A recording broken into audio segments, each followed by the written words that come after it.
Good afternoon, everybody. So I was talking about fact and issue.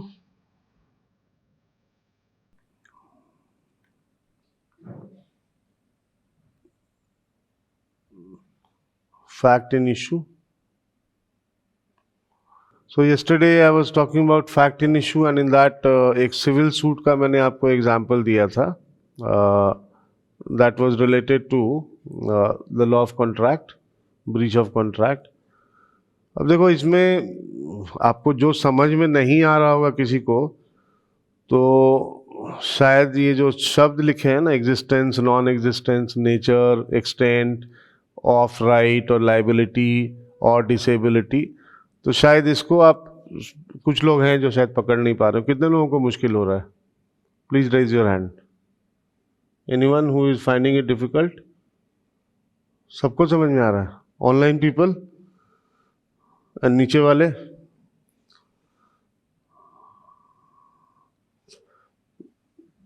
एक बार फिर से bare act देखते हैं, उसके बाद क्रिमिनल का एग्जांपल दूंगा मैं आपको.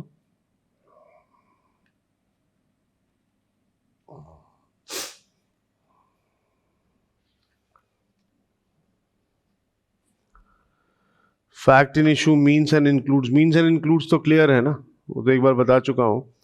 Any fact from which either by itself or in connection with other facts.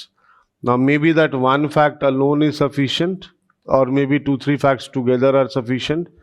जैसे there was a contract, that is one fact. I tendered the performance, that is another fact. And you refused to perform, that is the third fact. तो इन तीनों facts को मिलाकर ही तो breach होगा ना. अकेले there was a contract, इससे breach तो प्रूव नहीं हो जाएगा ना. आई टेंडर्ड द परफॉर्मेंस, इससे भी ब्रीच प्रूव नहीं होगा. ब्रीच कब प्रूव होगा? When you prove along with these, you prove that there was he refuse to perform the contract. जब तक आप रिफ्यूजल प्रूव नहीं करोगे तब तक आप ब्रीच ऑफ कॉन्ट्रैक्ट प्रूव नहीं कर सकते. So these facts together will go on to prove, these facts together will go on to prove that there was a breach of contract. वैसे ही मर्डर में causation of death alone is not sufficient for murder. Intention to cause death also has to be proved. तो ये दोनों facts means causation of death in connection with intention to cause death. These two facts together will prove the liability of the murderer. So that is why they are writing either by itself or in connection with other facts. अब जैसे theft, तो moving the property. Moving a property alone will prove theft or not? बताइए. Moving the property alone, will it prove the theft? No. Moving the property and then with dishonest intention to take it out of possession without consent. This plus moving the property together, these two facts will prove the theft. तो इसीलिए in one fact alone or in connection with some other fact. तो एक से ज़्यादा facts मिलकर liability create करेंगे. तो इसलिए इन कनेक्शन विथ लिखा है इन्होंने. In connection with other facts, the existence और non existence of any right. मैं ब्रेक करके पढ़ रहा हूं, ध्यान से सुनना. द एग्जिस्टेंस और non existence of any right, the existence और non existence of any liability, existence और non existence of any disability. फिर nature and extent of right, nature and extent of liability, nature and extent of disability. ठीक, तो ऐसे break करके पढ़ोगे इसको. तो एग्जिस्टेंस, और अब जैसे कल का एग्जांपल था हमारा कॉन्ट्रैक्ट वाला, तो ए और बी का कॉन्ट्रैक्ट हुआ था. A and B had entered into a contract and A had tendered the performance and B had refuse to perform, and B had refuse to perform. Fine, यही हुआ था ना. अब बी कहता है that I did not refuse. B कहता है मैंने रिफ्यूज नहीं किया. अब ए का क्या कहना है? That I had a contractual right to get the contract performed and he committed a breach of contract. यही कहना है ना. तो A is asserting the existence of his own right and existence of the liability of B. भाई breach of contract के लिए तुम liable हो. तो A is asserting the existence of his own contractual right and he is also asserting the existence of the liability of B. B is asserting the non-existence of the contractual right of A and the non-existence of his own liability. उसके लिए B कह रहा है that I did not refuse to perform, या B कह रहा है that the contract had got frustrated. अब contract had got frustrated means the contract became void, तो A का कोई contractual right नहीं था और मेरी कोई liability नहीं है.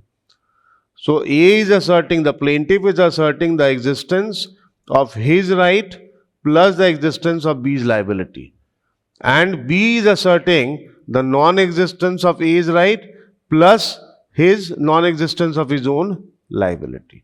B अगर कहता है मैं माइनर हूं तो B is asserting the existence of his own disability.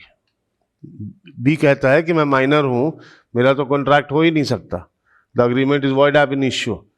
So there B is asserting the existence of his own disability. इन्हीं शब्दों से आपको खेलना है, इन्हीं शब्दों से खेलना है. ध्यान रखना कि किसी भी सिविल सूट में one party will assert his right, एक पार्टी अपना राइट असर्ट करेगा, plus the opposite parties liability.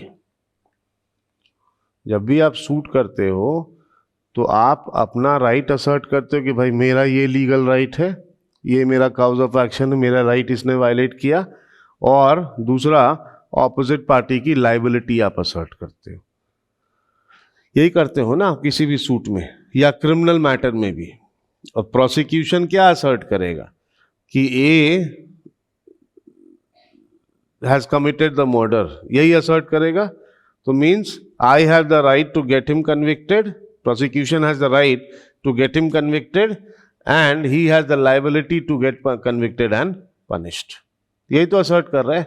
तो आपकी जो वो राइट है, आपका जो वो राइट है या ऑपोजिट पार्टी की जो लाइबिलिटी है, प्लस लाइबिलिटी कितनी होगी, डेथ सेंटेंस मिलेगा कि लाइफ इम्प्रिजनमेंट मिलेगा कि 10 साल का पनिशमेंट मिलेगा, कितनी लाइबिलिटी होगी, ये भी आप असर्ट करोगे. तो the accused is liable.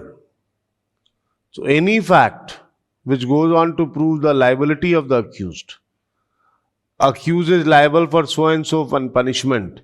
Any fact which goes on to prove that particular punishment of the accused, these facts will be called the fact in issue. जो मेन फैक्ट्स हैं जिनके बेसिस पे राइट और liability assert होगा, that will be called the fact in issue. Is that fine? अब जैसे मैं बताता हूं आपको, क्रिमिनल का एग्जांपल लेते हैं.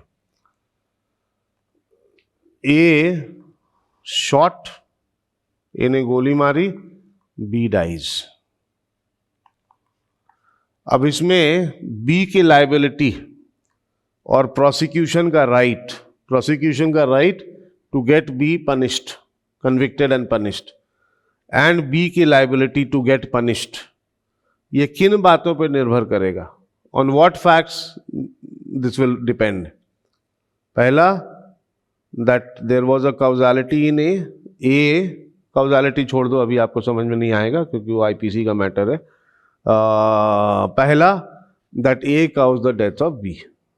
पहला है A cause the death of B. दूसरा, A had the intention to kill B. और बी अपना बचाव कैसे करेगा? B, how will he take the defense? He will prove that I was acting under private defense or I was acting under unsoundness of mind. या फिर थोड़ा सा defence वो ले सकता है that I was acting under grave and sudden provocation. तो अगर अनसाउंडनेस ऑफ माइंड और प्राइवेट डिफेंस प्रूव कर देगा तो कंप्लीट अक्विटल मिल जाएगा उसको, कंप्लीट अक्विटल. लेकिन अगर grave and sudden provocation prove करेगा, so his matter will get reduced from murder to culpable homicide, not amounting to murder, so he'll get a lesser punishment. ठीक. The prosecution will assert number one, A caused the death of B,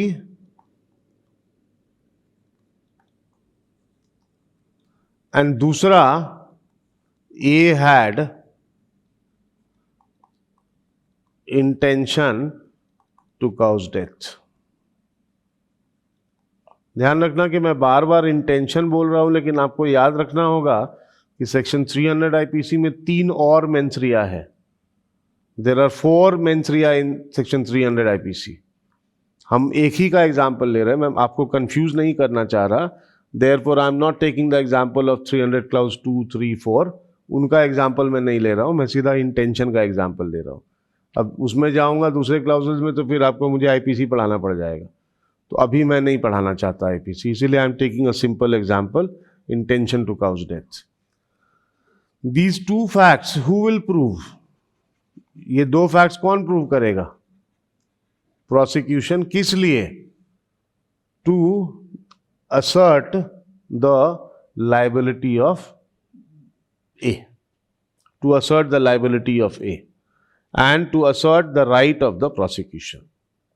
prosecution का right कि तुमको convict करके punish किया जाए और A की liability कि वो कन्विक्ट हो जाए और पनिश हो जाए, है ना। उसके अलावा private defence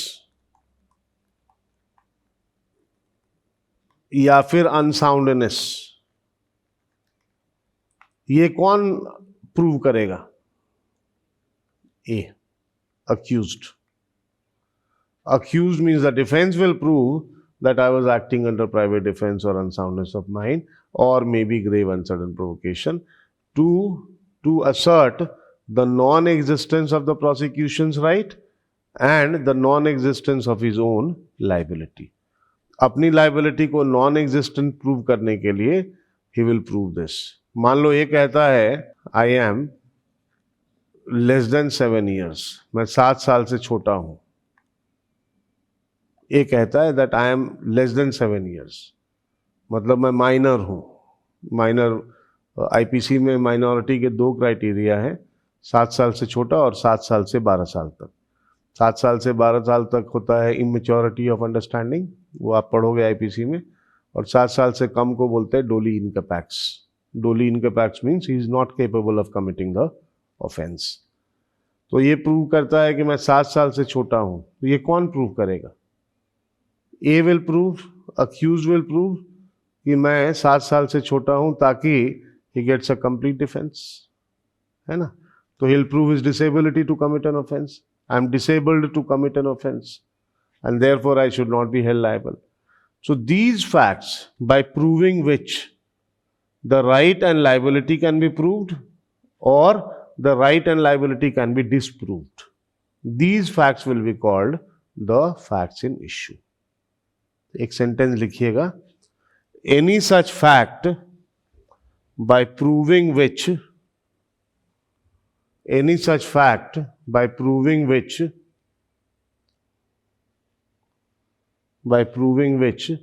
the right and liability can be proved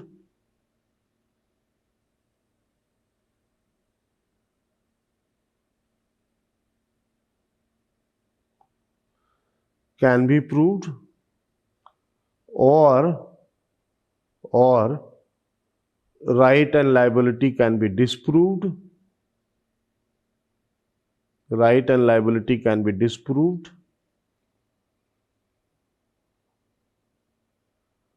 or disability of a party can be proved or disproved. Disability of a party can be proved or disproved. Will be called the fact in issue. Will be called the fact in issue. ठीक है। अब देखो इस example में ए ने B का death cause किया, ये एक फैक्ट है।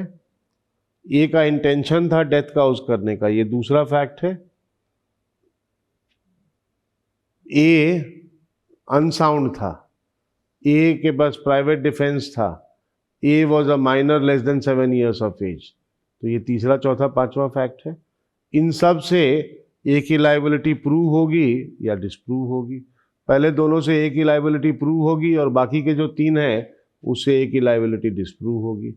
और अगर वो grave and sudden provocation prove कर दे ए, तो उससे उसकी लाइबिलिटी तो रहेगी लेकिन छोटी हो जाएगी, मर्डर के बजाय उसको कल्पेबल होमिसाइड के लिए आप पनिश करेंगे। ठीक, तो ये मेन फैक्ट्स है, इसी पे राइट्स एंड लाइबिलिटीज डिपेंड करेगा, इसको हम बोलेंगे फैक्ट इन इशू। अब मैं एक छोटा सा एग्जांपल और लेता हूं। ए का मोटिव था कि वो बी का डेथ काउज करे। ए हैड द मोटिव, बी के मरने पर ए को कोई प्रॉपर्टी मिलने वाली थी, बी को मरने पर ए को कोई प्रॉपर्टी मिलने वाली थी। ए और बी का झगड़ा हुआ था, quarrel, A and B had a fight, a quarrel और अ फाइट। क्वारल का मतलब जुबान से क्वारल, बहस, और फाइट मतलब मारपीट। ठीक, तो बी के डेथ के एक दिन पहले पिछली शाम को ए and B had a fight, मारपीट हुआ था दोनों में। ए के पास मोटिव था कि बी मर जाए तो उसको प्रॉपर्टी मिल जाएगी। ठीक, ए के बॉडी पे, ए के कपड़ों पे बी के ब्लड के निशान पाए गए। ऑन द ड्रेस ऑफ ए, बीज ब्लड वॉज फाउंड। अब ये जो फैक्ट्स हैं, these facts are not the facts in issue. These facts will help in determining the fact in issue. But ये facts अपने आप में fact in issue नहीं है। उसके लिए आप सेक्शन का ingredient देखो ना, सेक्शन 300 के ingredient में कहीं मोटिव लिखा है, सेक्शन 300 के ingredient में कहीं क्वारल लिखा है, कहीं ब्लड मार्क्स लिखा है? Answer is no.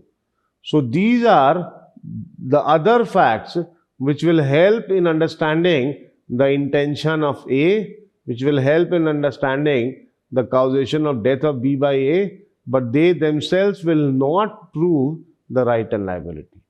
So these facts are not facts in issue. These facts are relevant facts. ये जो 3 facts बताए मैंने, ये अपने आप में right और liability determine नहीं करेंगे, ये right और liability determine करने में help करेंगे। क्वारल हुआ था मतलब जरूर उसी ने मारा होगा, मोटिव था मतलब जरूर उसी ने मारा होगा, उसके बॉडी पे ब्लड कहाँ से आ गया? उसने मारा है तभी तो ब्लड उसके बॉडी पे आया है। तो ये these facts are will suggest कि ए ने बी को मारा है, लेकिन ये फैक्ट्स, ये 3 फैक्ट्स अपने आप में लाइबिलिटी प्रूव नहीं कर देंगे। They will only help in determining the liability. But what will determine the liability? Motive, quarrel, blood splash, ये सब नहीं। What will determine the liability is causation of death and intention to cause death. These other 3 facts that I told you, they will help in understanding the causation. कि क्या ए ने ही B को मारा? तो उसके लिए अब मोटिव भी इंपॉर्टेंट हो सकता है, क्वारल भी इंपॉर्टेंट हो सकता है, ब्लड भी इंपॉर्टेंट हो सकता है। मरने के पहले बी ने डाइंग डिक्लेरेशन दिया, वो डाइंग डिक्लेरेशन भी इंपॉर्टेंट हो सकता है टू अंडरस्टैंड कि किसने मारा बी को। So these other facts including dying declaration, these other facts will help in understanding as to who killed B. But they in themselves will not determine the right. What will determine the right is who killed B and did he have the intention to kill B. ये 2 चीजें determine करेंगी कि आप liable हो कि नहीं। लेकिन ये 2 चीजों को डिटरमिन करने में जो दूसरे रेलेवेंट फैक्ट्स हैं वो हेल्प करेंगे। Is that fine? So therefore you should not get confused when you read fact in issue. Don't get confused with relevant facts. Relevant facts in themselves are not fact in issue. Relevant facts in themselves are not fact in issue. Fact in issue क्या होता है? जो right और liability को determine करे। और relevant fact क्या होता है? जो उन facts को determine करता है जो right and liability को determine करते हैं। Fact in issue is those facts which determine the rights and liability, and relevant facts are those facts which help in the determination of the facts in issue. लिखवा दो ये sentence. Facts in issue are those facts in issue are those facts which will determine the right and liability of parties. Facts in issue are those facts which will determine the rights and liability of parties. And relevant facts are those facts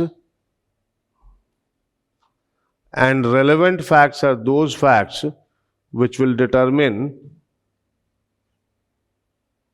which will help in determining, ऐसे लिखो, relevant facts are those facts which will help in determining the what?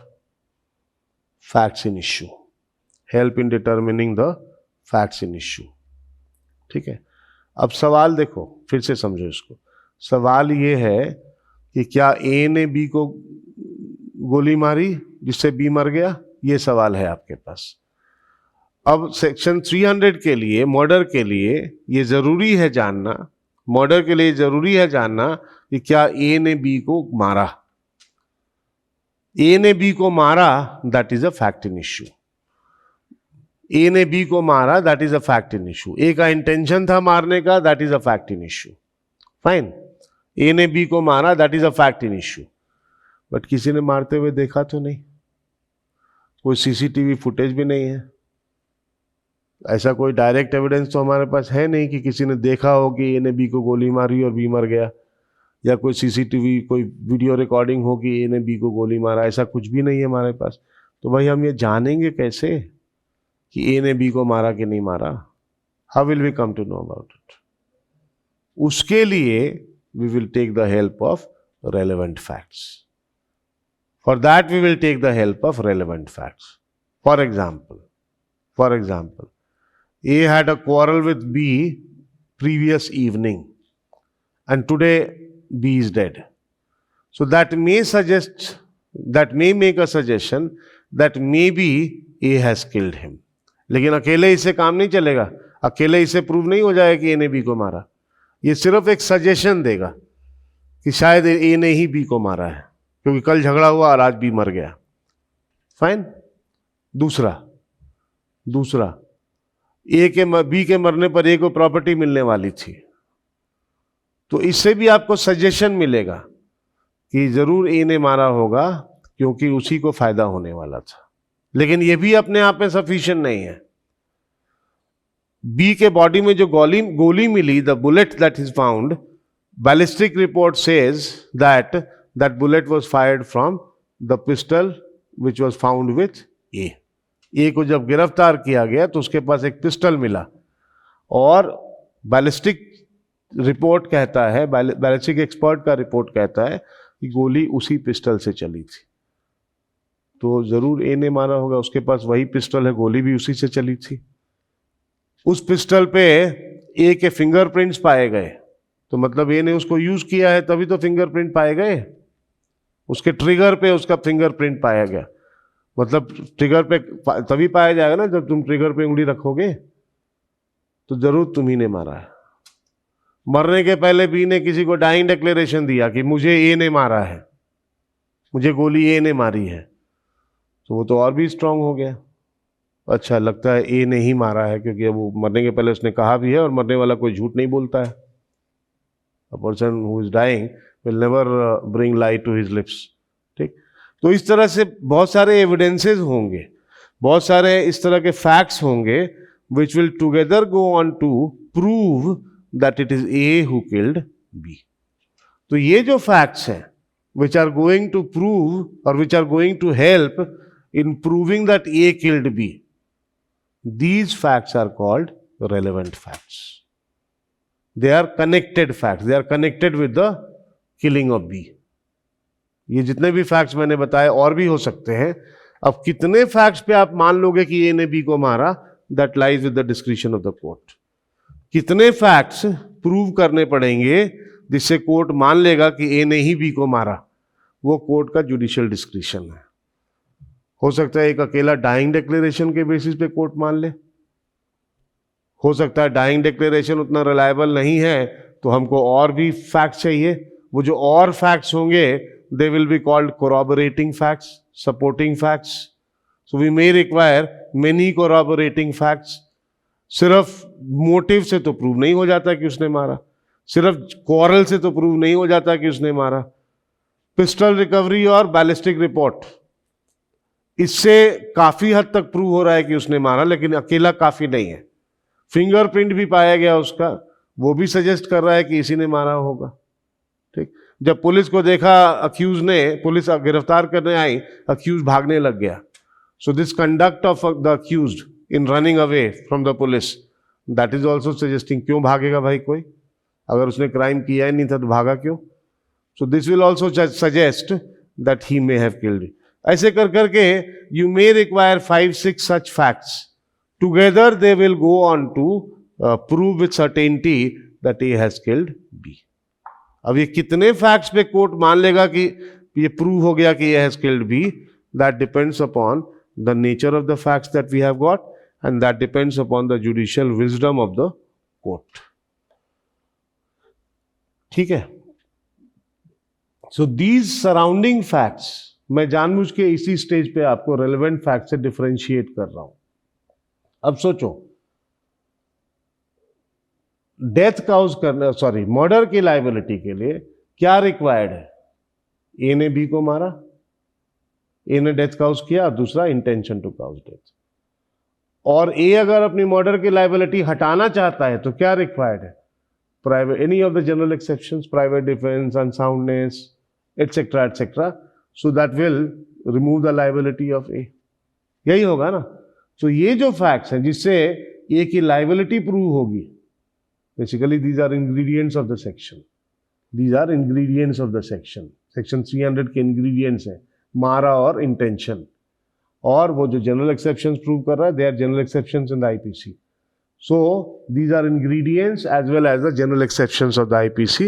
So ये जो facts हैं, these will go on to prove the liability of A, and they can go on to prove that A is not liable. वो private defense वगैरह में prove हो जाएगा A is not liable. तो ये होगा fact in issue। और इन facts in issue को prove करने के लिए जो surrounding facts आप देखते हैं, जिसके बेसिस पे आप inference लगाते हैं कि हाँ A ने ही मारा था, वो होगा relevant fact। ठीक? So don't ever get confused between relevant fact. Relevant facts are surrounding facts which may help in inference of the facts in issue. But fact in issue are those facts which will prove the liability or right or disability of a party. Is that fine? So relevant facts are only the connecting or surrounding facts which will help in understanding or which will help in proving और disproving the facts in issue. ये sentence लिख लिया ना आपने? क्या मैंने लिखवाया? लिखो। नहीं, लिखवा दिया है मैंने। चलो लिखो, दोबारा लिख लो, क्या फर्क पड़ता है। फैक्ट्स इन इश्यू, ये लिखवा दिया है वैसे, चलो लिख लो दोबारा। Facts in issue are those facts which will determine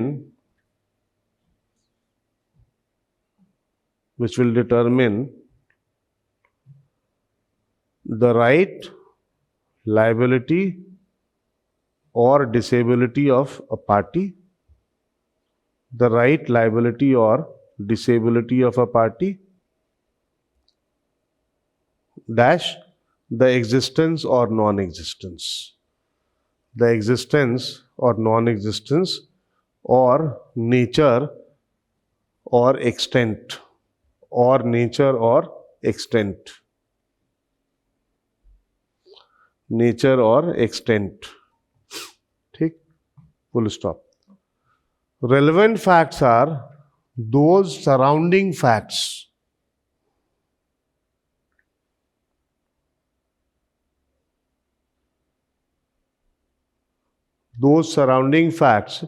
which have a legal and logical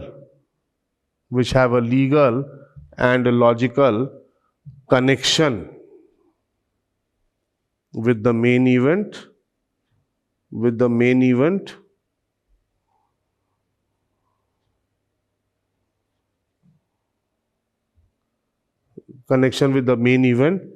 and which will together help in drawing inference regarding, inference लिख लोगे ना अपने आप, inference, निष्कर्ष, which will together help in drawing inference regarding the existence or non-existence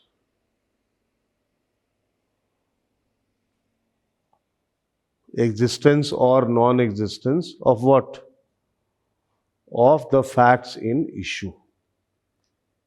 Non-existence of the facts in issue. ठीक है, जितने भी फैक्ट्स इन इशू है, जैसे क्या ए ने बी को मारा, अब इस फैक्ट का इन्फरेंस, ये फैक्ट है कि नहीं है, ये सच है कि झूठ है, इसका इन्फरेंस ड्रॉ करने में जो दूसरे फैक्ट्स आपको हेल्प करेंगे वो होंगे रेलेवेंट फैक्ट्स। और उन फैक्ट्स का मेन फैक्ट से, मर्डर से लॉजिकल और लीगल कनेक्शन होगा। लॉजिकल कनेक्शन इस तरह से कि दे आर लॉजिकली कनेक्टेड, कहीं ना कहीं लिंक है उनका उससे, और लीगल कनेक्शन इस तरह से कि बीएसए के सेक्शन 4 से 50 में कहीं ना कहीं वो फैक्ट फॉल कर रहा है। तो legal means it is connected to some other fact in a manner provided under section 4 till 50 of BSA or section 6 till 55 of evidence act. ठीक, तो अगर जो सेक्शंस लिखे गए हैं एविडेंस एक्ट में रेलेवेंसी वाले, उनमें कोई फैक्ट फॉल कर रहा है तो वो लीगली रेलेवेंट होगा और वो लॉजिकली भी कनेक्टेड होगा। Therefore I said logical and legal, logically and legally connected. अब रेलेवेंट फैक्ट पे तो हम अलग से डिस्कस करेंगे, अभी तो हम फैक्ट इन इशू डिस्कस कर रहे हैं। रेलेवेंट फैक्ट, अभी मैंने रेलेवेंट फैक्ट की बात इसलिए उठाई क्योंकि मुझे लगा कि आप लोग रेलेवेंट फैक्ट और फैक्ट इन इशू में कंफ्यूज हो जाओगे, इसीलिए मैंने रेलेवेंट फैक्ट से डिफरेंशिएट किया। आप में से कोई कह सकता है कि सर मोटिव भी तो फैक्ट इन इशू है। मोटिव फैक्ट इन इशू नहीं है, motive is a relevant fact. Motive से ये डिसाइड करने में आपको हेल्प मिलेगा कि क्या ए ने बी को मारा। अब Aarushi murder case, Aarushi murder case आपने सुना होगा। अब उसमें हाई कोर्ट ने, इन द ट्रायल कोर्ट ने आरुषि के मदर फादर को, राजेश तलवार एंड नुपुर तलवार, इन दोनों को ट्रायल कोर्ट ने कन्विक्ट कर दिया फॉर मर्डर, कि तुमने ही अपनी बेटी का मर्डर किया है और तुमने ही Hemraj, Hemraj was a servant in the house, तुमने ही हेमराज का मर्डर किया है। लेकिन हाई कोर्ट ने दोनों को अक्विट कर दिया। High court has acquitted both of them on the charge of murder. ठीक, अब the matter is pending in supreme court, so I am ईगरली waiting कि सुप्रीम कोर्ट क्या डिसाइड करता है। बट ट्रायल कोर्ट ने किस बेसिस पे कन्विक्ट किया? अब सवाल क्या था इसमें, देखो, आरुषि का मर्डर हो गया, हेमराज का मर्डर हो गया, both of them were killed. Fact in issue क्या होगा आप बताइए? वेदर राजेश तलवार एंड नुपुर तलवार caused the death of Aarushi and Hemraj, यही सवाल होगा। और दूसरा, did they have the intention to cause death, बस यही सवाल होगा। और आरुषि और हेमराज, अगर आरुषि और नुपुर तलवार और राजेश तलवार अपना डिफेंस लेना चाहे तो कह सकते हैं I acted under grave and sudden provocation, तो पनिशमेंट थोड़ा कम हो जाएगा। या I was acting under private defence, तो पनिशमेंट नहीं होगा। आई वॉज अनसाउंड, पनिशमेंट नहीं होगा, एटसेट्रा एटसेट्रा। तो इसमें ऐसा कोई डिफेंस तो इन लोगों ने लिया नहीं है। तो दो ही सवाल बचते हैं, did Rajesh Talwar, let's talk about only one of them, Nupur Talwar साथ साथ ही चलेगी। Did Rajesh Talwar cause the death of Aarushi and Hemraj? एक का भी करोगे तो मर्डर होगा। मान लो तुमने हेमराज का नहीं किया, आरुषि का किया, तब भी मर्डर होगा। आरुषि का नहीं मर्डर किया, हेमराज का किया, तब भी मर्डर होगा। तो लेट्स सिंप्लीफाई इट और एक के टर्म्स में बात करते हैं। Did Rajesh Talwar cause the death of Aarushi? This was the question. And did he have the intention to cause death? अब जहां तक इंटेंशन का सवाल है, तो इंटेंशन तो क्लियर हो रहा है इसमें, क्योंकि गोल्फ स्टिक से सिर के बीचों बीच यहां पे बहुत जोर से मारा गया था, प्लस गला काटा गया था with a very sharp edged knife और some similar instrument, the throat was slit. तो आप किसी का गला काट दोगे और सिर पे गोल्फ स्टिक से जोर से मारोगे, तो that clearly proves the intention to cause death. तो इंटेंशन टू काउज डेथ में कोई प्रॉब्लम नहीं है इसमें। इस केस में इंटेंशन टू काउज डेथ में कोई प्रॉब्लम नहीं है, because the manner of killing is showing the intention to cause death. Problem is whether Rajesh Talwar killed Arushi, क्या उसी ने मारा? मतलब जिसने गला काटा, क्या वही राजेश तलवार ने ही काटा? जो उसने गोल्फ स्टिक से मारा, क्या वो राजेश तलवार ने ही मारा? प्रॉब्लम यहां पे है, who killed Aarushi? Whether intention to kill was there or not, that is very clear from the manner of killing. जिसने भी गला काटा उसका इंटेंशन था, जिसने भी यहां गोल्फ स्टिक से मारा उसका इंटेंशन था, लेकिन मारा किसने, ये सवाल था इसमें। ठीक, तो आपका फैक्ट इन इशू क्या हुआ? फैक्ट इन इशू क्या हुआ? डिड राजेश तलवार किल हिज डॉटर आरुषि? ठीक, ये plus did he have the intention to kill. Intention is clear, intention में कोई प्रॉब्लम नहीं है। इंटेंशन तो आपने जैसे एक्ट किया ना उससे प्रूव हो जाता है। क्या राजेश तलवार ने आरुषि तलवार को मारा, ये सवाल है, मेन सवाल, and this is the fact in issue. अब इसको प्रूव कैसे करेंगे? सीबीआई कोर्ट ने, ट्रायल कोर्ट ने क्या किया इसमें? मैं एक दो फैक्ट्स बताता हूं आपको। ट्रायल कोर्ट ने इस केस में मोटिव को मान लिया कि he had the motive to cause death. क्या motive? That he found his daughter in sexual position with Hemraj and therefore he out of rage there and then killed both of them. So motive was honor of the family, honor of the family, honor killing. ये trial court ने बोला, high court ने मना कर दिया इसको। High court has rejected this theory and therefore they have been acquitted. Whether they are guilty or not, I am not making any comment on that because the matter is pending in Supreme Court. But मैं आपको जो fact था trial court का वो बता रहा हूँ। ठीक, तो मोटिव कोर्ट ने एस्टैब्लिश कर लिया that there was this killing was for honor killing. इसने अपनी बेटी को उस दूसरे पर्सन के साथ he found in a compromising position and therefore out of anger he killed. ठीक, अब इन लोगों ने कोई ग्रेव एंड सडन प्रोवोकेशन का डिफेंस तो लिया नहीं है, तो इसलिए उस पर कोई सुनवाई हुई नहीं इसमें। और इस तरह की बहुत चीजें थी, और भी फैक्ट्स थे, और भी फैक्ट्स थे। The vaginal swab was cleaned. जब भी ऐसा होता है तो वजाइनल स्वॉब को स्टोर करके आप डीएनए टेस्ट के लिए रखते हैं, whether sexual intercourse was there और नॉट, उसको पता करने के लिए। But evidence is that the vaginal swab was cleaned by someone and the body was lying on the bed and the part of the bed where the private part of the girl would have been there the bed was found to be wet, which is suggesting that there must have been some sexual act. ठीक, इस तरह के बहुत सारे facts court ने देखे। अब ये vaginal swab being cleaned, the bed being wet, Aarushi का रूम और उसका जो हेमराज का रूम है, दोनों में कनेक्टिंग टॉयलेट है, वहीं से दोनों में आना जाना हो सकता था। उसके अलावा जब डेथ हो गया बेटी का, उसके थोड़े दिनों में ही इन्होंने कमरे का पेंट करा दिया, दीवार पे ब्लड वगैरह था। इनको they were ruthless, they were not concern with their daughter and they got the wall painted. तो क्यों करेगा कोई? एविडेंस छिपाने के लिए ना। सुबह सुबह उन्होंने कमरे को पूरा साफ करवा दिया, पुलिस आई, पुलिस के आने के पहले ही कमरे को पूरा साफ करवा दिया इन्होंने, मतलब फिंगरप्रिंट्स और सब मिटाने के लिए ना। तो इस तरह के बहुत सारे फैक्ट्स मिले इस केस में, और उस बेसिस पे ट्रायल कोर्ट ने डिसाइड किया कि हाँ, इन सब से ये इन्फरेंस निकलता है कि राजेश तलवार ने ही मारा और नुपुर तलवार ने उसका साथ दिया। अब ये जो फैक्ट्स हैं, दीवार पेंट करवा देना, जब पुलिस ने उनसे कहा कि तुम छत की चाबी दे दो तो छत की चाबी नहीं दे रहे थे, कह रहे थे मिल ही नहीं रहा चाबी। जब छत खोला गया तो वहीं पे हेमराज का डेड बॉडी पाया गया। बाहर सीढ़ी पे ब्लड के निशान थे, जब किसी को घसीट के किसी को चोट लगे, अगर अब गला काट दिया ब्लड तो आएगा ही, और उसको घसीट के सीढ़ी पे ले जाओगे तो सीढ़ी पे जहाँ जहाँ ऐसे खड़े वाला होता है सीढ़ी पे, वहाँ पे ब्लड ऐसे ऐसे गिरता हुआ आएगा, वो भी पाया गया। और सबसे इम्पोर्टेंट कि उस घर में 4 लोग ही थे, आरुषि तलवार, हेमराज, राजेश तलवार and Nupur Talwar, and there is no evidence of any outside entry into the house. अब घर के अंदर 4 लोग हैं। अब मान लो, यहाँ तो खैर ये एग्जाम्पल लेना ठीक नहीं होगा, मान लो ये कमरा है, अब यहाँ पे 10 लोग बैठे हैं। अब 10 में से एक का मर्डर हो जाए और बाहर से कोई नहीं आया, तो बाकी के जो 9 हैं उनसे पूछा जाएगा ना भाई कि तुमने क्या देखा, जरूर तुमने मारा होगा। उसी तरह यहाँ पे 4 लोग घर में थे, बाहर से किसी के एंटर होने का कोई एविडेंस है नहीं, और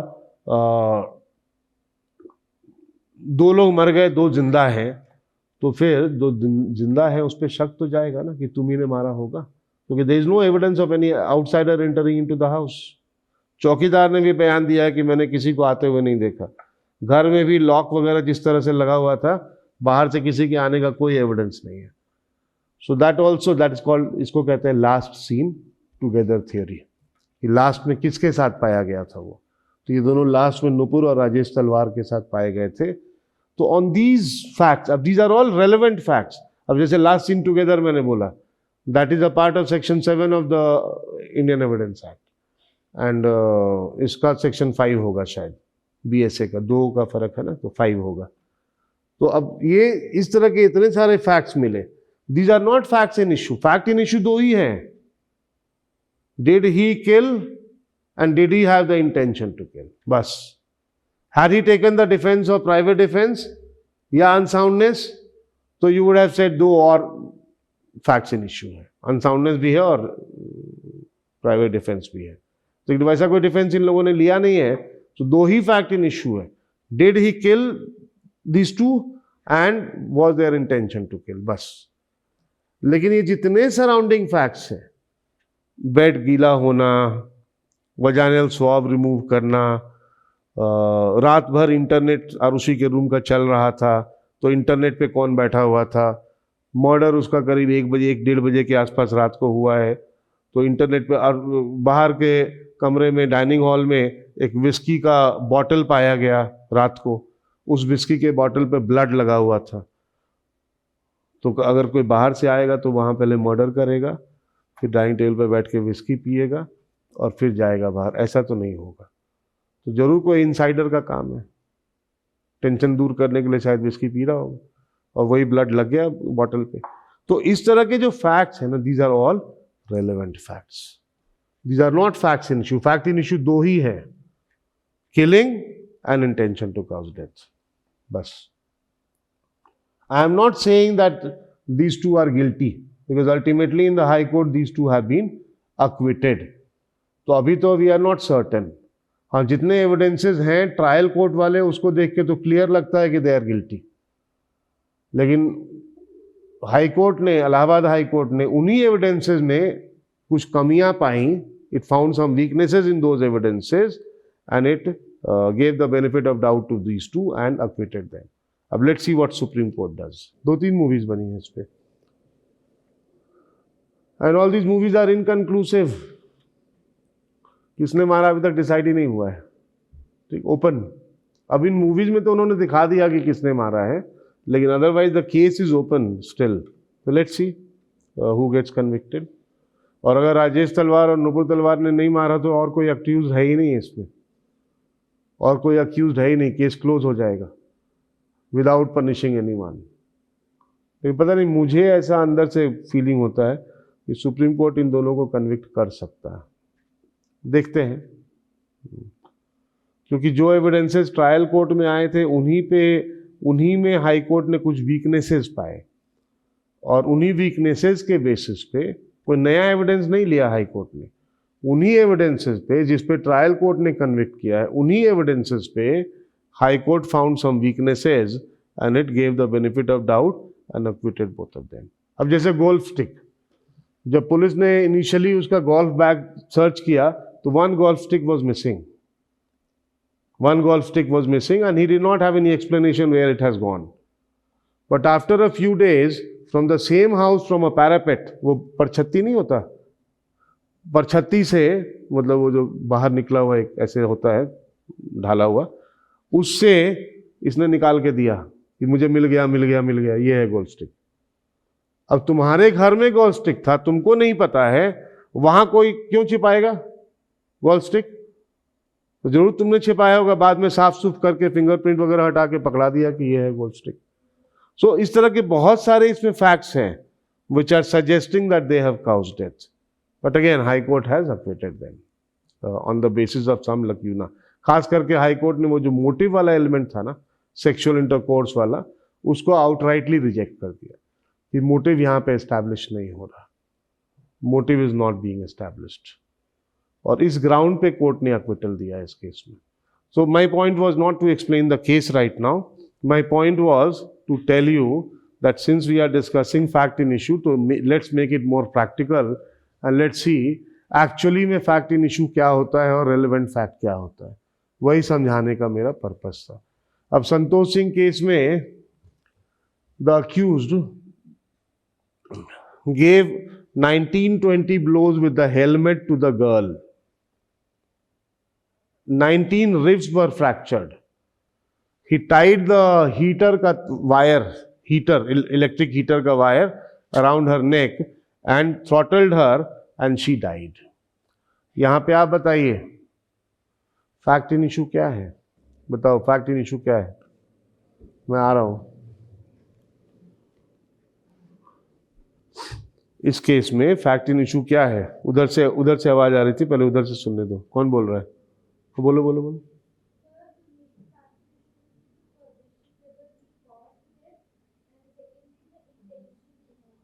ठीक है, very correct. She is saying the fact in issue is whether Santosh Singh caused the death of Priyadarshini Mattu. Priyadarshini Mattu was the victim, and whether he had the intention to cause death. That is the fact in issue.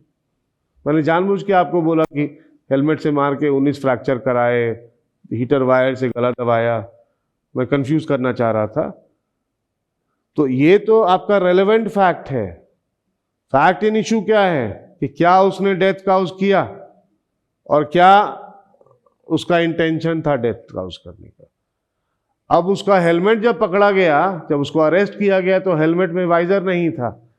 और law faculty, Delhi law faculty में, Delhi university, वहाँ पे नीचे सुबह canteen वाले ने गवाही दी है और एक दो और लोगों ने गवाही दी है कि सुबह जब ये लॉ फैकल्टी आया था तो उसके हेलमेट में वाइजर था और शाम को जब अरेस्ट हुआ तो वाइजर नहीं था.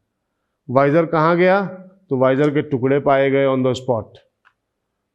हेलमेट उसका बिल्कुल नया था, चमकता हुआ हेलमेट, लेकिन शाम को जब अरेस्ट हुआ वो, तो हेलमेट में मारने से जो पिचक जाता है उसके बहुत सारे निशान थे. उसके राइट या लेफ्ट हैंड पे माइनर फ्रैक्चर भी था. सुबह वो बिल्कुल ठीक था. पूछा गया, सुबह कोई पट्टी वट्टी नहीं थी, शाम को पट्टी लगा रखी थी. पूछा गया क्या हुआ, तो बोला 3 दिन पहले मेरा एक्सीडेंट हो गया था. तो 3 दिन पहले हुआ तो फिर सुबह कैसे था सब कुछ? तो ये जो फैक्ट है, दिस इज अब इसके सारे फैक्ट्स मैं नहीं डिस्कस कर रहा because I will be discussing this case with you later on. जब मैं रेलेवेंट फैक्ट पढ़ाऊंगा ना तो वहां पे ये केस आपके साथ with all the facts I will discuss and I will tell you how to decide a case. But still एक फैक्ट मैंने बताया है. अब this is what, this is relevant fact, this is not the fact in issue. Fact in issue तो बस इतना है, did he cause the death and did he have the intention to cause death. And if he had taken some defence, grave and sudden provocation या फिर private defense etc. So that would be the fact in issue. Is that fine? तो थोड़ा सा समझ में आया relevant और उसका difference. वो fact जिससे आपकी liability prove हो जाए या disprove हो जाए. अब इसने ये भी बहुत कोशिश की, सुनिएगा ध्यान से, इसने ये भी बहुत कोशिश की प्रूव करने की, अक्यूज ने. इसने क्या किया, वहां से निकला लगभग 5:30 बजे निकला. वसंत कुंज में मर्डर हुआ था. वसंत कुंज से लगभग 5:30 बजे निकला क्योंकि गार्ड ने, जो अपार्टमेंट का गार्ड है, उसने ये टेस्टिफाई किया है कि ये 5:30 बजे निकला था. 6 बजे ILI, Indian law institute, Kasturba Gandhi Marg, near Connaught Place, वहां पे ही यूज्ड टू स्टडी देयर. 6:15 या 20 पे वो वहां पहुंचा है और अपने वहां का जो पीएन था, ऑर्डरली, उसको इसने धमकी दी है कि तुम मेरा एंट्री का टाइम 6 बजे लिखो. ऑर्डरली नहीं माना. ये क्यों 6 बजे लिखवाना चाहता था? ये अगर 5:30 वहां से निकला हूं तो आधे घंटे में मैं कनॉट प्लेस नहीं पहुंच सकता, इसीलिए 6 बजे लिखवाना चाहता था, जबकि ये 6:20 के आसपास पहुंचा है. तो he was trying to create an alibi. He was trying to create an alibi कि मैं तो उस समय कहीं और था. And that would have been a relevant fact. Alibi would have been a relevant fact by which he could have proved that I was present elsewhere and therefore I have not committed the murder. तो वो भी एक relevant fact है. तो वो relevant fact ये अपने defence में क्रिएट करना चाह रहा था. So there may be so many relevant facts and there may be some facts in issue.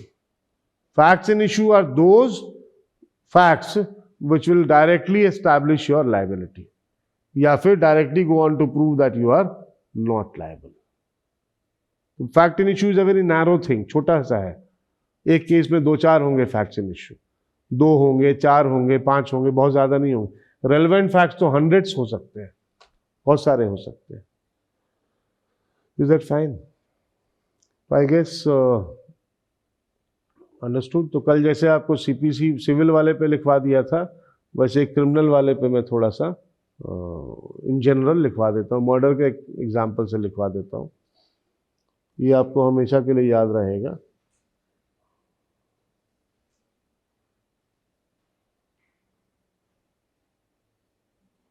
The way you are explaining the topic is commendable, so satisfied. चलो good. Evidence Act is like music. बहुत मजा आएगा आपको पढ़ने में. मैंने बोला ना आपको कि आपको प्रैक्टिकल अप्रोच चाहिए. सिर्फ डेफिनेशन पढ़ लिया और रट लिया उससे काम नहीं चलेगा. उसको एक्चुअली हम यूज कैसे कर रहे हैं. अब फैक्ट इन इश्यू हम चाहते तो कल ही खत्म हो गया होता हमारा, लेकिन उसको यूज कैसे करना है और फैक्ट इन इश्यू और रेलेवेंट फैक्ट में प्रैक्टिकल डिफरेंस क्या है, वो जब तक समझोगे नहीं तब तक एविडेंस एक्ट समझ में कहाँ आएगा आपको. और इसके लिए प्रैक्टिकल एग्जाम्पल चाहिए हमको. इसीलिए मैंने आरुषि वाला छोटा सा एग्जाम्पल लिया और संतोष सिंह के केस का छोटा सा पोर्शन मैंने डिस्कस किया है. लिखो. In the case of murder, कोई कह रहा है sir can we say that facts in issue always affect the merits of the case. Obviously yes. Fact in issue का मतलब है कि अगर फैक्ट इन इशू प्रूव हो गया तो आप लायबल हो जाओगे, नहीं प्रूव हुआ तो आप लायबल नहीं होगे. तो मेरिट ऑफ द केस तो अफेक्टेड होगा ही ना. तो fact in issue is directly concern with the merits of the case. मान लो डेथ काउज किया, ये प्रूव हो जाएगा तो आप लायबल हो जाओगे. अगर इंटेंशन भी प्रूव हो जाए तो आप लायबल हो जाओगे. और डेथ काउज किया आपने, ये प्रूव नहीं हुआ या फिर इंटेंशन प्रूव नहीं हुआ तो आपकी लायबिलिटी नहीं होगी. So that ways it is affecting the merits of the case, no directly. क्या बोला मैंने? In the case of murder, चलो मैं इधर आ जाता हूँ, लाइव चैट देखूंगा ही नहीं अभी थोड़ी देर के लिए. But questions at times are very intelligent also. अब जैसे इसने पूछा मेरिट वाला, तो that is an intelligent question, no, कि क्या ये मेरिट्स को अफेक्ट करेगा. तो obviously it will affect the merits of the case, क्योंकि मेरिट्स फैक्ट इन इश्यू से ही तो डिसाइड होगा. अब तुमने ब्रीच ऑफ कॉन्ट्रैक्ट किया कि नहीं किया. अगर ब्रीच ऑफ कॉन्ट्रैक्ट किया तो डैमेजेस मिलेगा, नहीं किया तो लायबिलिटी नहीं होगी, डैमेजेस नहीं मिलेगा. तो डैमेजेस मिलेगा कि नहीं, लायबिलिटी होगी कि नहीं, वो कॉन्ट्रैक्ट के existence, tender of performance and refusal to perform, इन 3 बातों पे डिपेंड करेगा. उसी तरह से ये इस पे भी डिपेंड करेगा whether the contract got frustrated और नॉट. अब these are all facts in issue. These are all facts in issue. Fact in issue अगर प्रूव नहीं हुआ, हो सकता है लायबिलिटी ना हो. फैक्ट इन इशू प्रूव हो गया, हो सकता है लायबिलिटी हो जाए. So that is the merits of the case, no? So merit gets affected. In the case of murder, the fact in issue will be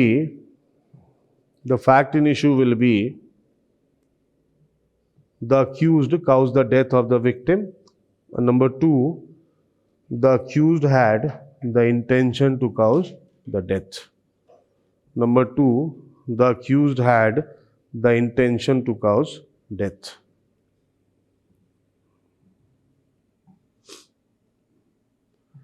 Next paragraph. It may also be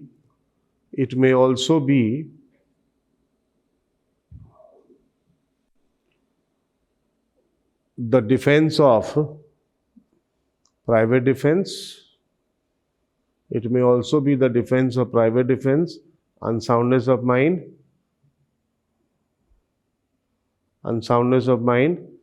grave and sudden provocation, etc. Grave and sudden provocation, etc. Upon the proof of these facts, upon next sentence, upon next paragraph से लिखना बेशक, next paragraph से, upon the proof of these facts, upon the proof of these facts, either the accused will be held liable, either the accused will be held liable for murder, or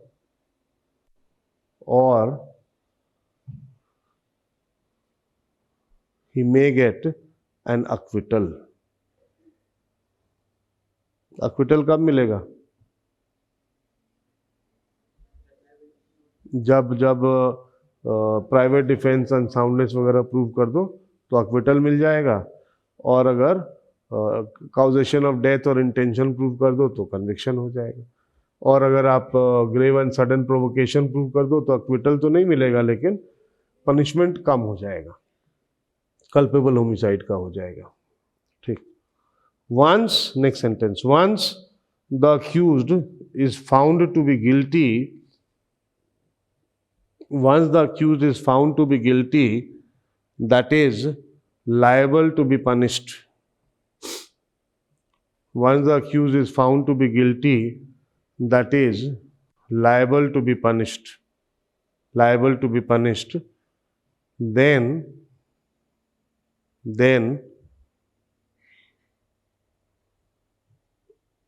the next question that arises is, what should be the quantum of punishment? Liable to be punished. Next question is as to what punishment he has to be given. उसको कितना punishment दोगे? What punishment he has to be given? Fine. And in the cases of murder,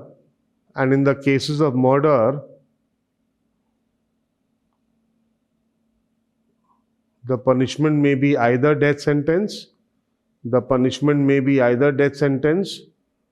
or what?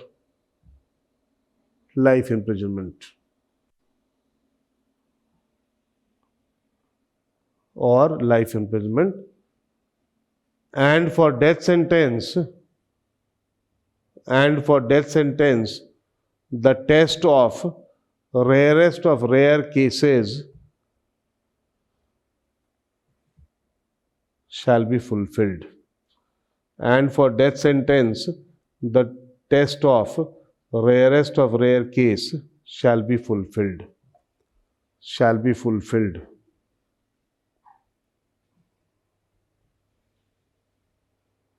Fine.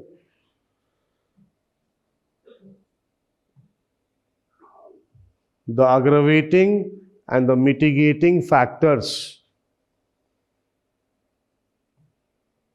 The aggravating, aggravating, aggravating and mitigating factors. The aggravating and mitigating factors will be examined to determine the quantum of sentence. Will be examined to determine the quantum of sentence. These factors also therefore will be considered to be fact in issue. These factors also therefore will be considered to be fact in issue. As tell me why will they be considered to be facts in issue?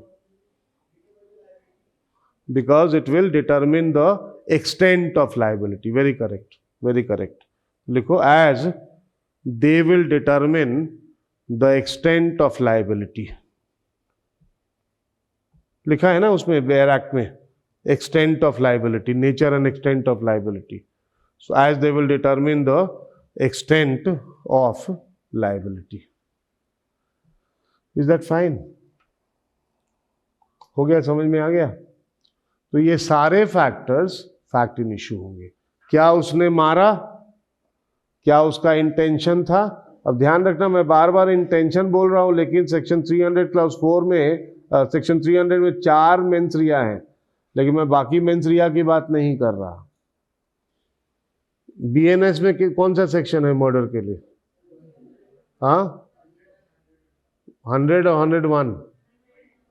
Murder का definition कहाँ है? 101 में। तो punishment कहाँ है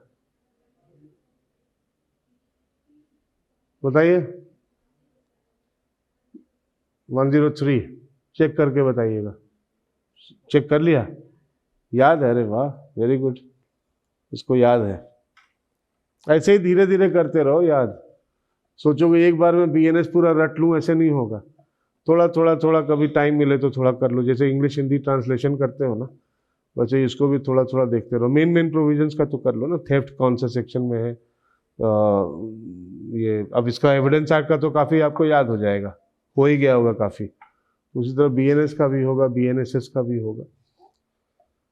section 311 CrPC का corresponding BNSS में कौन सा सेक्शन है? अभी हाल में बताया है मैंने, 348। यस। एंड सेक्शन 313 सीआरपीसी का कॉरस्पॉन्डिंग सेक्शन कहाँ है? 351। Very correct, very correct. 165 evidence act का कॉरस्पॉन्डिंग सेक्शन कहाँ है? 168 BSA. Very correct. Main main sections का पहले करो, फिर धीरे धीरे बाकी सब भी हो जाएंगे। ठीक है, तो I think this part is done. अब एक लास्ट डिस्कशन रहता है, that is about theft. Theft में हमको देखना है कि what is the fact in issue. He was asking what is the difference between motive and intention. मेरा फेवरेट टॉपिक है, but I will be discussing this when I come to the relevant section, no, so don't worry about that. इसका main अभी फिलहाल एक से एक word में बता देता हूँ। जब आप पूछते हैं ना how did he do it, उससे आपको इंटेंशन का पता चलता है। कैसे मारा, सुन लो सुन लो सुन लो, यहाँ सुन लो। कैसे मारा, तो उससे इंटेंशन पता चलता है। गला काट दिया, चेस्ट में चाकू मार दिया, पेट में चाकू मार दिया, तो कहाँ मारा, कैसे मारा, that is going to tell you the intention, the desire to cause a particular consequence. Intention is the desire to cause a particular consequence. अभी मैं बिल्कुल शॉर्ट में बता रहा हूँ. This topic I'll be discussing very elaborately when I come to the topic. And motive is क्यों मारा, why did he do it. तुमने आज मान लो किसी को जाके चाकू मार दिया पेट में, वो मर गया. तुमने नहीं, मतलब किसी ने मार दिया, वो मर गया. तो यहाँ पे इंटेंशन जब पता करना होगा ना, you'll ask yourself a question, how did he do it. So he stabbed him in the abdomen. He stabbed him in the abdomen with a big knife. So that is suggesting that he desired to cause his death. ठीक? Why did he kill him? क्यों मारा? Because on his death, the accused is going to get some property. Or because he had some animosity with the victim. So that is the reason why he did it. क्यों मारा? That is motive. और कैसे मारा? That is intention. In very short, I have told you right now, but इसको हम बहुत elaborately discuss करेंगे when I come to that relevant section. Section 8 of the Indian Evidence Act and Section 6 of the BSA. Check करना 6 ही है ना? ठीक है. ये सब सवाल तो बहुत अच्छे से बताऊंगा आपको, चिंता ना करें आप. कोई मुझसे पूछ रहा है, Sir, can relevant facts be called as surrounding facts in the causation of crime? Yes. Relevant fact is what? All the surrounding circumstances, all the surrounding facts that together they go on to suggest the happening of a particular fact in issue. यही हुआ ना relevant fact. Motive है, quarrel है, आपका blood mark on the कपड़ा, on the dress, उसके अलावा confession है, डाइंग डिक्लेरेशन है. इस तरह के बहुत सारे लास्ट सीन टुगेदर है. इस तरह के बहुत सारे फैक्ट्स हैं which are the surrounding facts which will go on to tell that you have committed that offence और not, means whether the fact in issue is proved और नॉट. अब जैसे आरुषि वाले केस में the motive, in Aarushi murder case the motive of causation of death, ठीक. उसके अलावा last seen together, the subsequent conduct of getting the wall painted, the subsequent conduct of getting the room cleaned, the subsequent conduct of not giving the key to the terrace, and so on and so forth. So these are what? These are the surrounding circumstances. And these surrounding circumstances will help you in make an inference about the fact in issue, whether the death was caused by the accused or not. तो ये जो आपने लिखा है यहाँ पे, can relevant fact be called as surrounding facts in the causation of crime? Answer is yes, because these are the surrounding facts, these are the logically and legally connected facts which will go on to tell you whether the offense has been committed or not. Fine. तो आप बिल्कुल ठीक बोल रहे हैं. Sir, what is the difference between relevant fact and corroborative fact? Someone is asking, what is the difference between relevant fact and corroborating fact? देखो, relevant fact ही corroborating fact होते हैं. आपने मर्डर किया कि नहीं, आपने मर्डर किया, आपने डेथ काउज किया कि नहीं, उसको सपोर्ट करने के लिए जितने भी रेलेवेंट फैक्ट्स होंगे, they will all support each other. Motive dying declaration को सपोर्ट करेगा, मोटिव एंड डाइंग डिक्लेरेशन आपके सब्सिक्वेंट कंडक्ट को सपोर्ट करेगा. तो they are supporting each other in drawing the inference about the murder, in drawing the inference about the death. तो ये जो support कर रहे हैं उसको बोलते हैं कोरॉबोरेशन, उसको बोलते हैं कोरॉबोरेटिंग फैक्ट्स. तो ये रेलेवेंट फैक्ट्स ही आपस में एक दूसरे को कोरॉबोरेट करते हैं, आपस में एक दूसरे को सपोर्ट करते हैं, and ultimately they go on to support that fact in issue वाला inference that yes it is A who has killed B, means A who has caused the death of B. So they together corroborate each other relevant facts, they corroborate each other, and they ultimately result into one inference and only one inference that A has caused the death of B. So that is the, उसी को आप relevant fact बोलते हैं. जब relevant fact एक दूसरे को support करेंगे तो उसको आप बोलेंगे corroboration. ठीक, तो the relevant facts become the corroborating facts for each other, and ultimately they corroborate the happening of the fact in issue. ठीक है, इन सब पे आपको मास्टर कर दूंगा, आप चिंता नहीं करो. All these things you will be very good. अगर आप थोड़े से भी सिंसियर हैं और क्लास में ध्यान दे रहे हैं तो you will be very good at these. Sir, when will we get the chance of learning BNSS from you? अभी तो हाल में मैंने CRPC पढ़ाया था, किसी इवनिंग बैच में पढ़ाया था शायद, तो वहाँ BNSS मैंने पढ़ाया था साथ साथ. और अभी दोबारा जब आपका आएगा CRPC तो BNSS पढ़ाऊँगा ही पढ़ाऊँगा मैं. तो जब उसका टर्न आएगा सब्जेक्ट का तब पढ़ाऊँगा. ओके.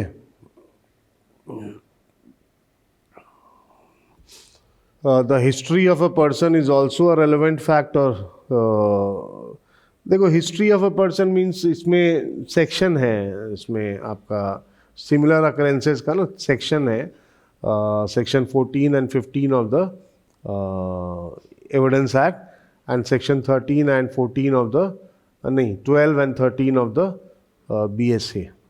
तो उसमें आपने पास्ट में वही एक्ट पहले भी किया है कि नहीं, आज किसी का मर्डर किया आपने, पास्ट में भी उस पर गोली चलाई थी, तो these kinds of facts will become relevant facts. वो सब आप पढ़ोगे अभी, डोंट वरी. ओके, तो can we go ahead now? Sir, चाकू किस इंटेंसिटी से मारा will prove the intention to kill someone. हाँ, अब मान लो आपके पास ये चाकू है, ठीक है, ये चाकू है, काश मेरे पास बड़े वाला चाकू होता. अब ये किसी के पेट पे ऐसे आपने टच करा रखा है कि पैसे दे दो नहीं तो मार दूंगा. मार नहीं रहे हो, सिर्फ उसके ये मान लो पेट है, वहाँ पे ऐसे चाकू टच करा रखा है, शार्प नाइफ, मार दूंगा मार दूंगा मार दूंगा, पैसे दे दो. मारा नहीं है, पीछे से कोई दौड़ता हुआ आया और आपको धक्का दे दिया जोर से, चाकू गया अंदर. अब बताइए, आपका इंटेंशन डेथ काउज करने का था? नो. आप रॉबरी का आपका इंटेंशन था, रॉबरी कर रहे थे आप, तो वो सब तो लग जाएगा, लेकिन अभी आपने काउज किया नहीं था, वो तो उसके धक्का देने की वजह से चाकू अंदर घुस गया. तो यहाँ पे कहा जाएगा इट वाज एक्सीडेंटल, या फिर उसकी लायबिलिटी हो सकती है जिसने धक्का दिया था. अगर उसको पता था कि चाकू लगा रखा है, मैं धक्का दूंगा तो घुस जाएगा अंदर, तो उसकी लायबिलिटी हो सकती है. आपकी लायबिलिटी अपने एक्ट की ही होगी. ठीक, तो अब मारा, कि नहीं मारा, कितने इंटेंशन से मारा। मान लो किसी को तुम धीरे से ऐसे चाकू लगाते हो, थोड़ा सा अंदर घुस जाए, ठीक, तो उसमें इंटेंशन टू काउज डेथ नहीं होगा। हर्ट का हो सकता है, ग्रीवस हर्ट का हो सकता है, लेकिन मान लो ऐसे बैकलिफ्ट लेके पूरा घुमा के मारा पेट में, पूरा चाकू अंदर, obviously had the intention to cause death, no, cause death. Okay, so I was supposed to be talking about what is meant by antecedent. Antecedent मतलब previous, past. What are my antecedents? मेरे बारे में ही बात करूं कि what are my antecedents. तो I have been teaching for the last 27 odd years, ठीक? So that is my antecedent. And I have been very active in teaching, that is my antecedent. तो इस तरह के एंटीसीडेंट मतलब past में आपका क्या है, so that is your antecedent. पहले भी तुमने और भी मर्डर कर रखे हैं, और भी ग्रीवस हर्ट कर रखे हैं, so that is your antecedent, ठीक। एनीवेज, कमिंग बैक,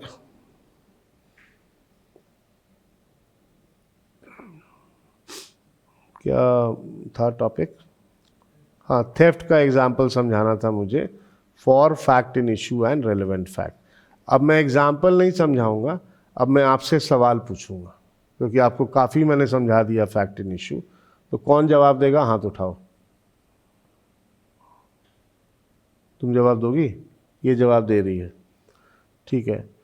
थेफ्ट का पहले तो इंग्रेडिएंट समझ लीजिए आप। Actus reus is moving of the property, this is a bare act, actus reus is moving of this property. आपने जैसे ही इसको मूव कर दिया, वैसे ही अगर मेंस रिया भी हो तो थेफ्ट हो जाएगा। And what is the mens rea? Dishonest intention to take it out of possession without the consent of the person, that is the mens rea. So actus reus is moving of the property and mens rea is dishonest intention to take it out of possession.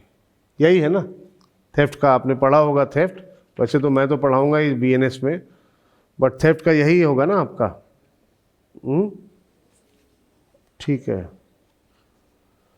तो अब आप बताइए मुझे, हाँ तुमने हाथ उठाया था ना, तुम बताओ मुझे, theft is in which section? हाँ, 378 of the IPC. And BNS, ये तो नहीं पता होगा, 303 it is 303 BNS and 378 IPC, ठीक है। ये याद रखना, ऐसे धीरे धीरे करके थोड़ा थोड़ा याद करते रहो, अपने आप हो जाएगा याद। तो थेफ्ट के लिए दो चीज़ें रिक्वायर्ड हैं। One is that you moved the property, और दूसरा is that you had the dishonest intention to take it out of possession without consent of that person. एक सवाल पूछ रहा हूँ, थोड़ा सा आईपीसी से रिलेटेड है, बीएनएस से रिलेटेड है। थेफ्ट के लिए actus reus taking out the property है या मूविंग द प्रॉपर्टी है? याद रखिएगा, it is not taking out the property. आपने इस बेयर एक्ट को, ये मेरा मोबाइल है, इसको आपने यहाँ से इतना इतना मूव करा दिया, फिर मैंने आपसे पकड़ लिया ये मोबाइल और छीन लिया आपसे वापस। I caught hold of your hand and took back my mobile, you have just moved it by a few inches. Still if you had the dishonest intention, no, it will be theft. इसको हम, ये जरूरी नहीं कि आप इसको लेके अपने घर चले गए तभी थेफ्ट होगा, मूव भी कर दिया तब भी थेफ्ट होगा। वो आईपीसी में आपको पढ़ाऊंगा, बीएनएस में पढ़ाऊंगा आपको। देखो क्या लिखा है, बेयर एक्ट, भारतीय न्याय संहिता 2023 सेक्शन नंबर 302 है कि 303 है?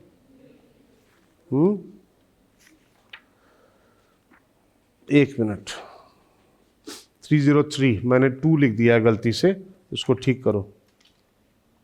मैंने बोला तो 303 था लेकिन लिख दिया 302, इसको ठीक कर लो। It is 303। Whoever intending to take dishonestly, listen to the language, BNS 303. Whoever intending to take dishonestly any movable property out of the possession of any person without that person's consent moves that property. ये नहीं लिखा है takes that property, moves that property.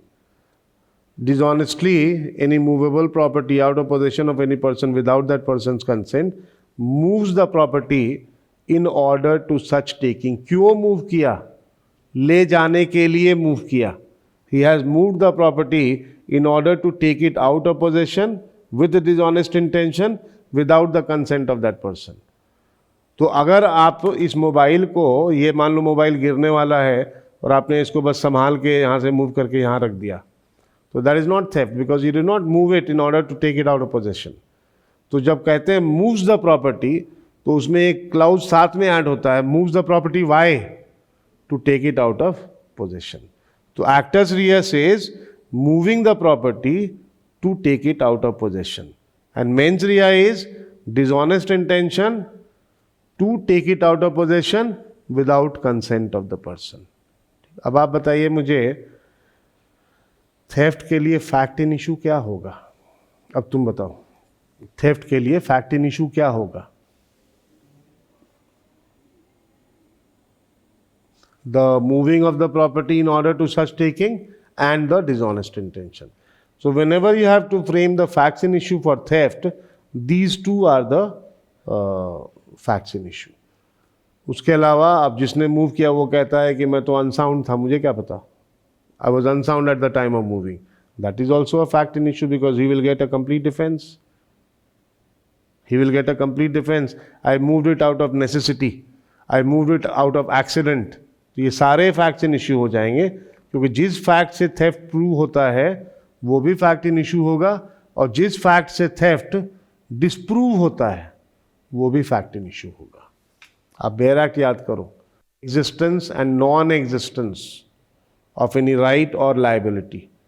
So unsoundness, necessity, accident etcetera will go on to prove non-existence of the liability, and dishonest intention and moving will go on to prove the existence of the liability.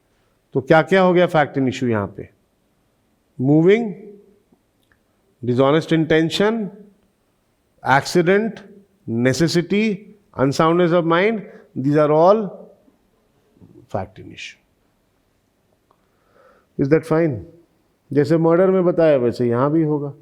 तो जिस जिस चीज़ से आपको defence मिलता है वो भी fact in issue होगा, और जिस जिस चीज़ की वजह से आप प्रूव हो जाएगा कि आप लायबल हो वो भी फैक्ट इन इशू होगा. So whatever facts go on to prove your liability, they will also be the fact in issue, and whatever facts go on to disprove your liability, they will also be the fact in issue. Is that fine? क्या तुम ऐसे क्यों देख रही हो मुझे? हाँ ठीक हो? कोई तंग तो नहीं करता तुमको? नहीं. कोई परेशान तो नहीं कर रहा? चलो तो तुम मुस्कुराओ, थोड़ा मुस्कुराते रहा करो. चेहरे पे हमेशा स्माइल रखो. जब इंटरव्यू बोर्ड में जाओगे ना, that smile will help you a lot. Always keep a smiling face. समझ में आए तब भी ना समझ में आए तब भी. लेकिन उस केस में तो मुझे इशारा कर दो कि सर समझ में नहीं आ रहा है, तो मैं समझा दूंगा. अब एक बात बताइए, चलो हो गया. थेफ्ट के लिए नॉर्मल पनिशमेंट कितना है? 3 years. थेफ्ट इन अ ड्वेलिंग हाउस के लिए it is 7 years, but normal theft के लिए इट इज 3 years. अब कोर्ट आपको उस थेफ्ट के लिए 3 साल का पनिशमेंट देगा या 2 साल देगा. 3 साल तो मैक्सिमम है ना. तो कोर्ट में गिव यू 3 years, कोर्ट में give you 2 years, it may give you fine only. अब थेफ्ट के पनिशमेंट में फाइन ओनली का भी प्रोविजन है, तो it may give you fine only. तो डिपेंड करता है कोर्ट के ऊपर ना. तो मतलब आपका पनिशमेंट क्या होगा, what will be your punishment, that is also to be determined by the court. Means extent of liability. Punishment means what? Extent of liability. तो extent of liability will also be determined by the, क्या लिखा है देखो, whoever commits theft shall be punished with imprisonment of either description for a term which may extend to 3 years, or with fine, or with both. And in the case of second or subsequent conviction of any person under this section, he shall be punished with rigorous imprisonment for a term which shall not be less than 1 year but which may extend to 5 years. तो अगर आप second या third time theft कर रहे हो तो minimum 1 साल तो मिलेगा ही, और रिगरस इम्प्रिजनमेंट, और 5 साल भी हो सकता है. लेकिन अगर फर्स्ट टाइम आपने किया है तो मैक्सिमम 3 साल और ओनली फाइन. अब मान लीजिए you are a first time offender, you are a first time offender. So the fact that you are a first time offender is also a fact in issue, क्योंकि उसके basis पे ये decide होगा कि तुमको मिनिमम 1 साल और maximum 5 साल मिलेगा या मैक्सिमम 3 साल और फाइन मिलेगा. सो आपका quantum of punishment will be determined on the basis of whether you are a first time offender और नॉट. उसमें भी अग्रवेटिंग और मिटिगेटिंग फैक्टर्स होते हैं. अब आपने चोरी की है किसी गुड पर्पस के लिए, या कमिटेड थेफ्ट, मान लो आपने किसी ढाबे से खाना चोरी कर लिया किसी गरीब व्यक्ति को खाना खिलाने के लिए, अपने लिए नहीं किया, किसी गरीब व्यक्ति को खाना खिलाने के लिए आपने किसी ढाबे से, रेस्टोरेंट से खाना चोरी कर लिया. हो सकता है इस फैक्टर को कोर्ट ध्यान में रखकर आपको सिर्फ फाइन देकर छोड़ दे, because you do not have a bad motive here. Punishment तो मिलेगा क्योंकि मोटिव का कोई रोल नहीं होता, पनिशमेंट तो मिलेगा, लेकिन क्वांटम ऑफ सेंटेंस डिसाइड करने में मोटिव में become important. So what I am saying is there may be some aggravating and mitigating factors in determination of your quantum of sentence. They will also be considered to be facts in issue because they will determine the extent of liability. तो हर वो factor जो आपका liability prove करेगा और हर वो factor जो आपका extent of liability determine करेगा वो भी फैक्ट इन इश्यू होगा. So what ever factor determines your extent of liability will also be the fact in issue. Extent of liability here means quantum of punishment. ठीक है, अब इसमें एक example, particular example ले रहा हूं. सपोज इसके लिए आपको इसमें जो लिखा है ना, or with both and in case of second or subsequent conviction of any person under this section he shall be punished with rigorous imprisonment for a term which shall not be less than 1 year but which may extend to 5 years or with fine. आपका second time आपने offence किया, you are a second time offender of theft, तो आपको कम से कम 1 साल तो मिलेगा ही मिलेगा, मैक्सिमम 5 साल तक जा सकता है, मैक्सिमम 5 साल तक जा सकता है. फाइन. तो this fact that you have committed the theft second time or third or fourth time, that will determine your quantum of sentence or not. So you are a second time or third time offender, is that not a fact in issue? That is also a fact in issue because that will determine your quantum of sentence. Maximum 5 साल भी मिल सकता है, first time में 3 साल मिलता, minimum कुछ भी नहीं है, मिनिमम फाइन भी हो सकता है, ओनली फाइन. लेकिन सेकेंड थर्ड फोर्थ टाइम अगर कर रहे हो तो 5 साल भी मिल सकता है मैक्सिमम, और कम से कम 1 साल तो मिलेगा ही मिलेगा.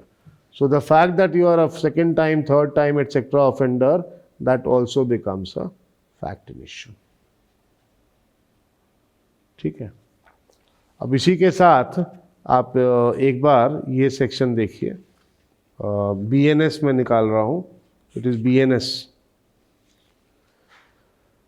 BNS आपके पास तो नहीं होगा शायद, you may not be having it. इसका सेक्शन 13 एक बार देखिए आप. I had asked you to read section 75 of the IPC if you remember. उसी का कॉरस्पॉन्डिंग सेक्शन है BNS में सेक्शन 13. सेक्शन 75 IPC का corresponding section in BNS is section 13.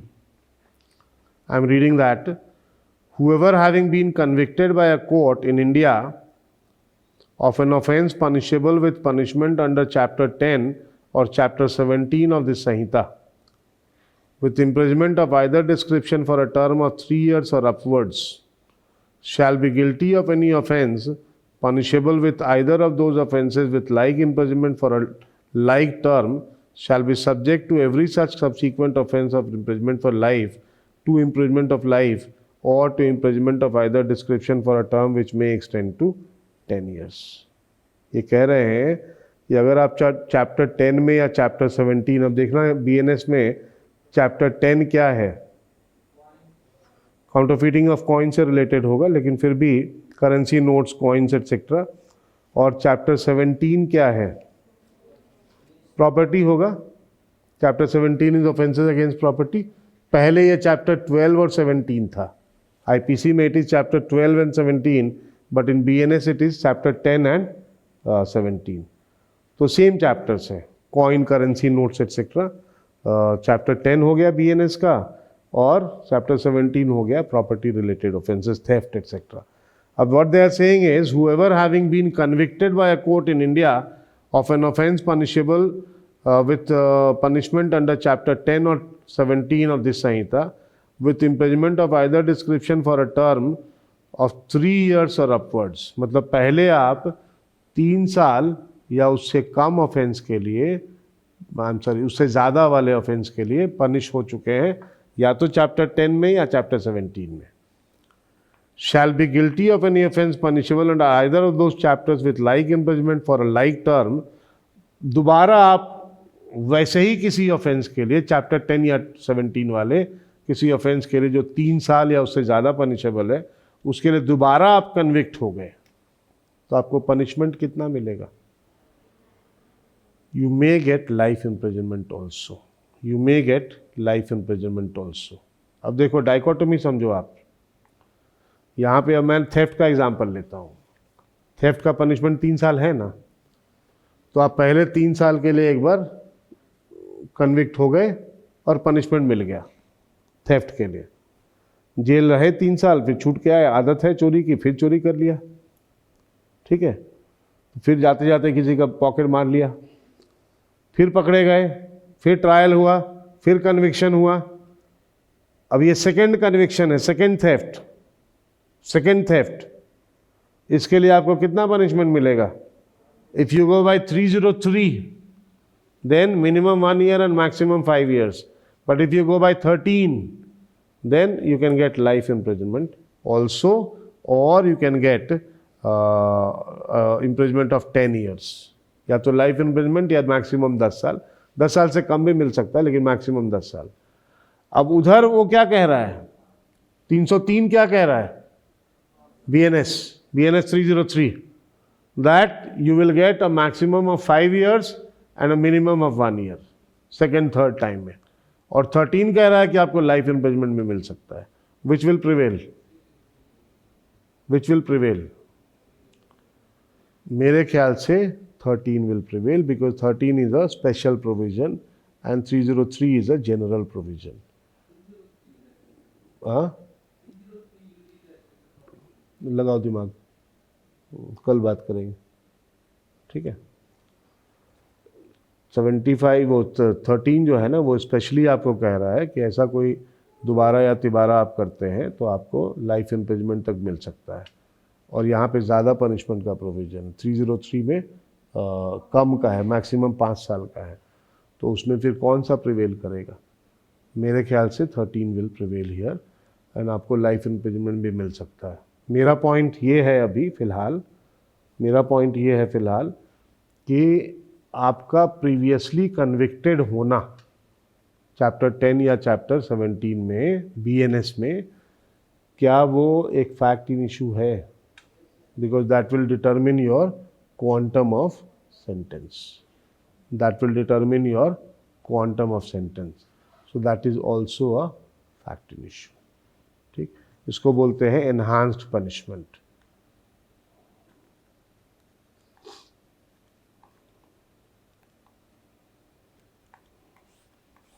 Enhancement of punishment, जो भी फैक्ट पनिशमेंट को डिटरमिन करेगा, that also will be a fact in issue. यहाँ पे आपका प्रीवियसली कन्विक्टेड होना will also determine your quantum of punishment. अब चाहे आप 303 लगा लीजिए या 13 लगा लीजिए, 13 will be red, 303 red with 13। तो ऐसे पढ़ोगे, section 303 red with section 13 BNS। Fine. तो अब चाहे 303 में आप 5 साल का पनिशमेंट देते हो, वो भी तो इन्हांस ही हुआ। दोबारा तुमने ऑफेंस किया तो वो भी इन्हांस्ड ही हुआ। और या फिर 13 के साथ पढ़ के आप लाइफ इम्प्रिजमेंट दे दो, 10 साल का इम्प्रिजमेंट दे दो, 7 साल 8 साल कुछ भी दे दो, that is also enhancement. So any fact which determines the quantum of sentence will be considered to be a fact in issue. Since here the previous conviction is determining or rather enhancing your quantum of punishment, that will be a fact in issue.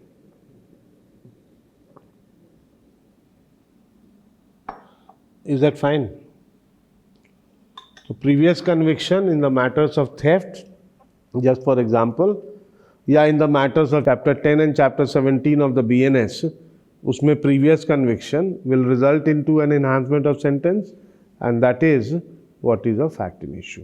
तो previous conviction भी आपका fact in issue हो जाएगा यहाँ पे enhancement of sentence के लिए. Previous conviction for what sentence, for what offence? An offence punishable with 3 years और मोर अंडर चैप्टर 10 और चैप्टर 17. ठीक है. तो अब आपका हो गया ये